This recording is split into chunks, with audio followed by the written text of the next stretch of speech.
And welcome back. And we're moving into our final segment for today, and we are joined by representatives of the University of Belize. We have with us the student counselor, Renee Wentz, and we have the community service chair of the Student Social Work Association, Don Montero. And of course, they're here to talk about a very specific campaign, first of its kind actually. I have been saying earlier sexual harassment. It's not sexual harassment. It is a street harassment campaign that is being conducted through the university and specifically this association. Good morning and welcome, and thank you for joining us. Good morning. Good morning.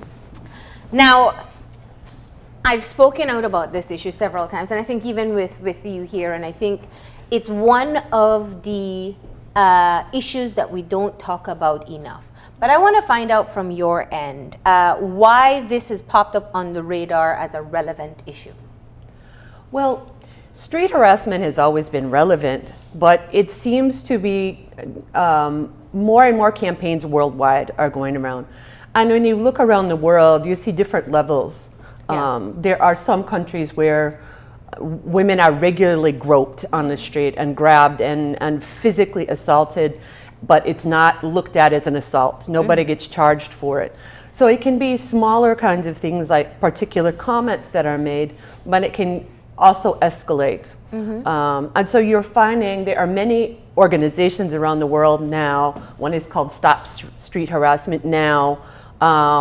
There are Holler Back is another one. So there are organizations worldwide that collect this information. So people write their stories, they tell about what has happened to them, and they tell about what they've done about it and how it makes them feel. Yeah. Yeah. Now, Dawn, you are the community service chair of the Student Social Work Association. Tell me a bit about this association first. Well, the Social Work Student Association, well, it came about in 2009, and it's really about the interns, the social workers training to become professionals. Okay. And we advocate and we take part in events like these to promote and to stop injustice. In this case, it's injustice towards women.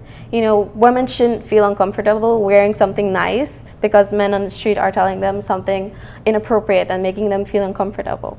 So the Social Work Student Association mainly just backs up events along with the 16 days of activism. Yes. So we have several different events lined up within this. The first one would be the gender-based violence via expressive arts. That's the first one that's scheduled on November 30th.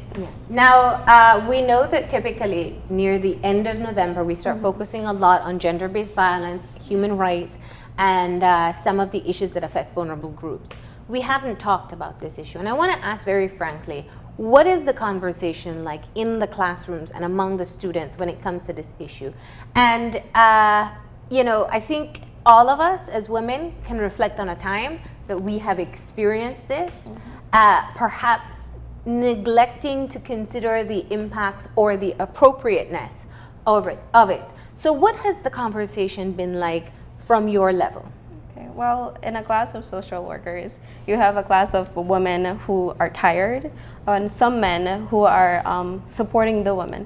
So you have women stating, I don't want to experience this, so I'm tired of this, so I'll stand up for it. So you have empowered women, really. So that's what we're trying to do, empowering women to empower other women. So in a class of social workers, that's what you have to expect, and I'm proud to say that's what we're doing. We're advocating. And Renee, your conversation with the students? Well, I've gone as part of this campaign, because this is something I've been trying to do for a couple of years. I've been talking about doing something like this. And what generally happens is I usually think of the idea around the 16 days. But the 16 days starts on the 25th of November, which is basically the very end of our school year. And so students and even professors have not had time to participate. And so this year I started the conversation very early at the end of September. And along with the Social Work Association, I also have participation from one of the English teachers there who has even made it a class project that they are being graded on their reflection. They're going to be graded on the t-shirt that they make for the campaign, and that will be part of their learning experience. So because of that, I went into some classrooms. I went into 3 different classrooms. I spoke with the Social Work Student Association, And I found that in general, and just because the university population is skewed towards female, that the women say stuff when you talk about it. They bring it up. And a lot of times, depending on the men in the class, some of them just think it's funny, some of them think it's stupid to complain about. And a lot of times you get the comment from people that, oh, it's just flattery, you should be flattered, you know, don't worry when they say things, worry when they stop saying things. Yeah. But I've noticed here that people don't stop. Yeah. I mean, it starts with girls in primary school. When I asked the women in the class, how many of you experienced this in primary school? Most of them could raise their hand or shake their head. When you ask people my age or older, it still happens to me. It still happens to women in their 60s, you know, even older women. So it's not just this sexy young gal thing. Yeah. It is truly a form of power. Again, it's violence, gender-based violence is about power. Now, and it's such a clear example that you gave that people, one, want to consider this a compliment, and two, consider that this is just a normal part of our culture. But we don't talk about why it is wrong and why it is inappropriate. There's a certain message that is sent, and this is from my perspective. I think when you tell young girls, which is what, I mean, quite frankly, our parents taught us as young girls to simply ignore street harassment. Keep your head straight, keep on walking, and don't engage. But the message that you're teaching young girls is that a man can say whatever they want about your body publicly, publicly shaming you if you're uncomfortable with it, and you do nothing. What is the implication of learning a lesson like that, just in terms of our own interactions as we become adults? Well, I think it's sending the message that men still have the right to tell you what to do. And, you know, I mean, a common example is smile, baby. You know, maybe I don't feel like smiling, you know, maybe I don't like it that you're sitting this close to me, you know, on the bus, and I don't really have to talk to you if I don't want to. But it's still that idea that we as women are still subjected to the rule of man, and what men want to see or what they want us to do, that we sort of have to be under that. And so it has implications that are much farther. Yeah. You know, it does make people, I mean, I remember growing up, I was developed very early, and so I got very uncomfortable and would walk around with clothes that were, you know, 3 sizes too big for me, because I didn't want people to comment on my body parts as I walked down the street. You know, and it can be embarrassing, and then there's the level of violence attached to if you do not comply. Yeah. If you don't smile, then you're cursed at. Oh yes, yes. And you know, I think from my own personal experience, I can say that if you say something, then it goes the opposite direction. You are everything terrible that you can be named publicly. Now, as a young woman, obviously, your training has lent you to be able to understand the social interactions that take place in society. What's the perspective that you have in terms of helping? From what I hear, this is targeted to both men and women. Men to stop and women to stand up for themselves. You know, if you're in your class and you have male students and they say, oh man, it's nothing. If I call you baby or sweetness or hiss at you on the street, it's a compliment, because that means you're good looking enough for me to say that. What's the level of the conversation that's taking place? Do they understand the issue? And I'm talking specifically the young men in your community. Well, really, in the social work class, we have 2 males in our class, so they really don't have a choice but have to agree with us. Yeah. But I'm talking about other students, like in the business courses and those that aren't in social work. Yeah. They do state that, you know, it's a compliment and we should feel good about it. But then when you counteract and tell them it makes us feel uncomfortable, they would say, yes, but you have to understand that we're doing it as something positive. Yeah. But then you have to try and convince them. But somehow it's just like it's stuck in their culture that it's okay for us to be called on the street or for them to tease at us on the street. So I think it's something that you have to change from a whole generation if you want to create an impact. Now, what is your hope in terms of, this is the first time we're having a campaign on street harassment. In fact, I'm sure many people are watching this segment and saying, oh, please, man, nothing wrong with that. What is your hope in terms of starting an event to hopefully start to change the perspective on this issue? Well, my hope is that people will recognize it as violence. And I want to tell you something I saw happen, because sometimes people think, oh, it's just silly or whatever. But a friend of mine posted some pictures one day on my Facebook page that some guy was harassing her on the street. It was at night. She was alone. And when she ignored him, he became physically violent, and he destroyed some, she went into his store to try to get away from his behavior, and he actually dented up and destroyed this metal piece to the front of the store. And, you know, she thought, well, what if she would have said something else to him? What if she would have stayed out there? That violence could have been directed at her. And so I think I want people to recognize it. The thing that I'll generally tell men is, if somebody did this to your sister or your mother or your daughter, you wouldn't find it funny or a compliment. You know, your 10 or 11-year-old daughter is coming home from school and some man says something about the size of her breasts or her backside, or that she's ripe and ready now, you know. He's been watching her for a couple of years. Nobody thinks that's funny when it's somebody in their family. So my thing is that we just treat everybody as somebody's mother or daughter or sister. So don't call me baby, right? And I think a part of what I've heard you talk about is having women stand up for themselves against it as well. That you can turn around and tell somebody, I don't feel like smiling, and that's okay. Instead of giving them the fake smile to please what the men are requesting. This takes a level of self-confidence and self-esteem, perhaps, that I don't think we have been taught to do. You know, where it's appeasing people, which is a very feminine quality. Do you see a difference in younger women at this point in time in being able to really stand up and tell somebody on the street, listen, don't call me baby, I'm not your baby? Okay, yeah. Well, personally, yes. I think because we're more empowered because of the Feminist Act and because of all these things that we're learning.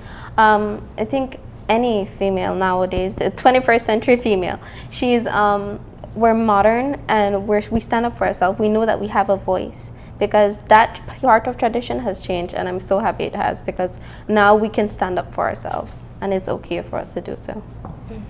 And I think that a lot of times you behave differently depending on the mood you're in. You behave differently depending on the way the person addresses you. I still remember one day I went to Paloti and I was teaching a bunch of girls self-defense, like 200 girls in the room. I was teaching them some basic self-defense moves. And when I left, I had my big blue pad and I was wearing my karate type clothes. I was on my bicycle and I went to cross the street, and this guy, he called me baby. And I was pumped already. And I stopped in the street, and I just, because all the girls were around there too, coming out that I just taught. So I stopped in the street and I said, I wearing Pampers? Arisak Baba, right? Do I look like a baby to you? Do I look like I need your help? And he said, Miss, I'm sorry. But sort of part of that was because the girls were there and I wanted them to see you don't have to just ignore it. Or, you know, there are times when I ignore it because it's easier and I just don't feel like dealing with anybody. There are times when we have to do things. I saw this really great article called 25 Ridiculous Things I Shouldn't Have to Do to Avoid Street Harassment. And things like walk with a man, only wear certain kind of clothes, only go out at a certain time, you know, things that men usually don't leave the home thinking they have to do these certain things just in order not to have something yelled at you on the street. As a teenager, I clearly recall my sisters and I choosing to move on the other side of the street in certain areas and then returning back to the regular pedestrian side just to avoid street harassment, which you'd still hear from a distance, but you don't have to pass directly through it. Not so close up. And this happens. Now, the campaign, as you pointed out, is the first of its kind, and what you're encouraging people to do is to come up with their own slogan, right? This is only one. Yes. Okay. And that was, I chose that one because it's one of the shortest ones, and I could put it on a poster. But you can basically say anything that you would have wanted to say, or maybe have said back to somebody on the street. That's for the females. And for the males, we're asking them to either say something that you could say to a strange woman on the street that's not harassing, like "Good morning, miss," or "Have a beautiful day," or something like that. Okay.